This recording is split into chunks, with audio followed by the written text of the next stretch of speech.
अल्लाहुम्मा सल्ली अला मोहम्मद वाले मोहम्मद। मैं क्यूजे हैदर, मैं इस वक्त मौजूद हूँ एज हमाद के साथ। ये बताएं, 14 अगस्त को असम्बली तहलील होती नज़र आती है?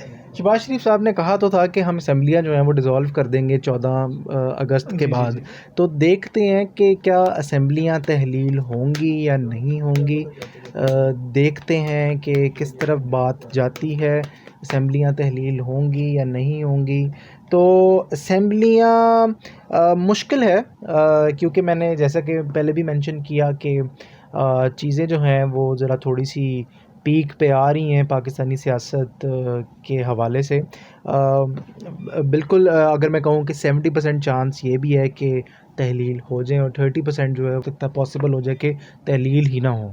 तो अभी इसके ऊपर सोच विचार जो है वो चल रहा है, और जो भी होगा, जो भी नून लीग आगे कदम उठाएगी वो अपोजिशन पार्टीज़ के साथ मशावरत करके आगे आएगी। बिल्कुल सही। अच्छा सर, अगर असम्बलियाँ तहलील हो जाते हैं, निगरान सेटअप आ जाता है, जैसे पंजाब में निगरान सेटअप आया और वो मुद्दत भी ख़त्म हो गई, फिर भी वही कर रहे हैं, और जो जो उन्होंने किया, नून लीग अपना निगरान सेटअप लाके क्या उनसे फिर अपने दूसरे काम करवाएगी? क्या ये नज़र आता है आपको? क्या नून लीग निगरान सेटअप लाकर क्या उनसे अपने काम करवाएगी? ये भी हम टैरो कार्ड की एनर्जी से चेक कर लेते हैं। और दूसरा, हाँ जी जी जी जी, जी बिल्कुल, वो निगरान सेटअप लाके जो काम वो डायरेक्टली नहीं कर सक रही थी तो वो इनडायरेक्टली भी करवाएगी, और इसके ऊपर अभी से जो प्लानिंग है वो शुरू हो चुकी है, क्योंकि नून लीग ज़रा अपने काम करने का जो स्टाइल है वो थोड़ा सा ज़रा तब्दील कर रही है। बिल्कुल सही हो गया। अच्छा सर, ये बताएं कि अगर निगरान सेटअप आ जाता है, इलेक्शन होगा या वही सेटअप लंबा खींचेगा? क्या इलेक्शंस निगरान सेटअप की प्रेजेंस में होगा या नहीं होगा, ये भी हम टैरो कार्ड की एनर्जी से चेक कर लेते हैं।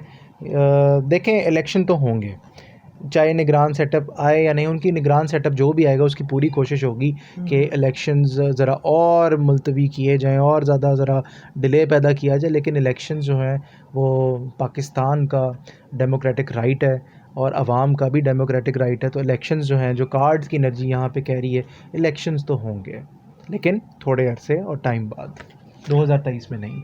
2023 में इलेक्शन। अच्छा सर, इलेक्शन ना होने की वजह क्या माशी मसले मसाइल नज़र आते हैं आपको, या वैसे ही कोई इनके अपने मसले हैं? देखें, ये तो बड़ा वाज़े है कि जो आजकल हालात चल रहे हैं, सियासी सूरत हाल जो इस टाइम पे चल रही है, तो माशी सूरत हाल की वजह से भी ऐसी चीज़ें जो हैं वो क्रिएट की जा रही हैं, और कुछ इंटरनल चीज़ें भी इनकी आपस में चल रही हैं। मुज़ाकरात भी आगे जो हैं वो होने हैं। सब हर पार्टी ने टेबल पर आना है, और हर चीज़ जो है वो पीक पे जाकर होनी है। बिल्कुल सही सर। अगर 2023 में या 24 में इलेक्शन होते हैं, कौन सी पार्टी, कौन सा सरबरा पाकिस्तान को लीड करता नज़र आता है इन कार्ड्स की मदद से? इमरान खान, नवाज शरीफ, शहबाज शरीफ, जरदारी, बिलावल, मौलाना फजलुर रहमान? बिस्मिल्लाह, ये भी हम पता कर लेते हैं टैरो कार्ड की एनर्जी से कि कौन सा सरबरा जो है वो मुज़ाकरात आप पाकिस्तान को लीड करते हुए पाकिस्तान वज़ीर आज़म की रेस में कौन होगा, कौन नहीं होगा, ये भी हम देख लेते हैं। सबसे पहले हम चेक करते हैं इमरान खान के कार्ड्स, वज़ीर आज़म की कुर्सी दोबारा संभालेंगे या नहीं संभालेंगे। तो चांस तो है वज़ीर आज़म की कुर्सी संभालने का। उनको 3 ऑप्शंस खान साहब को दी जाएंगी, उसके ऊपर सोच विचार होगा, और फिर उन 3 ऑप्शंस के बाद खान साहब जो हैं वो आगे कोई फ़ैसला करेंगे। अगला कार्ड हम शहबाज शरीफ साहब का देखते हैं। क्या शहबाज शरीफ साहब वज़ीर आज़म की कुर्सी दोबारा संभालेंगे या नहीं संभालेंगे? तो शहबाज शरीफ साहब, बिल्कुल जी, शहबाज शरीफ साहब जो हैं वो भी किसी से कम नहीं हैं। वो भी मैदान में उतरेंगे पूरी तरह, और बड़ी तब्दीलियों के साथ उतरेंगे, और बड़ा डट कर मुकाबला इन तमाम सियासी लीडर्स के बीच में होने वाला है। ये भी मैं आपको बताता चलूँ। बिलावल भुट्टो साहब के कार्ड्स हम चेक कर लेते हैं, क्योंकि इस टाइम पे वो भी बड़े एक्टिव हुए हुए हैं, और जरदारी साहब भी पीछे हटने वालों में से नहीं हैं।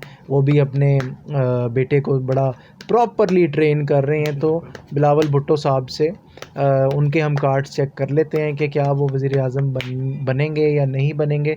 तो वज़ीर आज़म की कुर्सी, उनका भी जो है वो प्लान ऑफ एक्शन जो है वो बड़ा हिडन है, बड़ा सीक्रेट है, और वो बड़ी ही तब्दीलियों के साथ जो है वो भी मैदान में उतरेंगे। और ये जो है पीपल्स पार्टी को किसी और पॉलिटिकल पार्टी की भी बैक एंड पे सपोर्ट होगी। ये अंदर की खबर है।